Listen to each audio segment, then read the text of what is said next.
প্রথম টেস্টে বাংলাদেশের কাছে ধরাশায়ী হয়ে মানসিকভাবে অনেকটাই ব্যাকফুটে প্যাট কামিন্সের দল। প্রথম ম্যাচে ৯ উইকেটে হেরে যাওয়া অস্ট্রেলিয়া এবার ঘুরে দাঁড়াতে মরিয়া।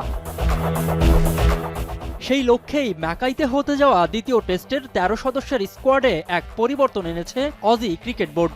দল থেকে ছেঁটে ফেলা হয়েছে বাজে ফর্মে থাকা ওপেনার জ্যাক ওয়েদারালকে। প্রথম টেস্টের প্রথম ইনিংসে ২৩ আর দ্বিতীয় ইনিংসে ০ রানে আউট হয়ে দলকে বিপদের মুখে ঠেলে দিয়েছিলেন তিনি।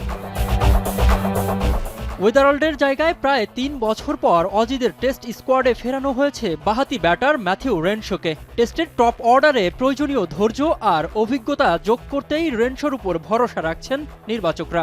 ২০২৩ সালে ভারতের বিরুদ্ধে টেস্টের পর এবারই প্রথম স্কোয়াডে ডাক পেলেন তিনি। তবে রেনশোর অন্তর্ভুক্তি ছাড়া বাকি স্কোয়াড একই রাখা হয়েছে।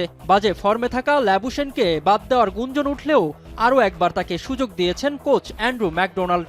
এছাড়া প্রথম টেস্টে বাংলাদেশের ব্যাটারদের তাণ্ডবে অজি বোলিং লাইনের অসহায়ত্ব ফুটলেও পেস আক্রমণে কামিন্স, স্টার্ক, হ্যাজেলউড ও বোলারদের উপরই আস্থা রাখা হয়েছে।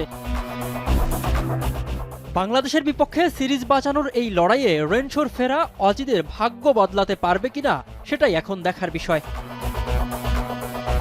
মিনারুল ইসলাম, এখন।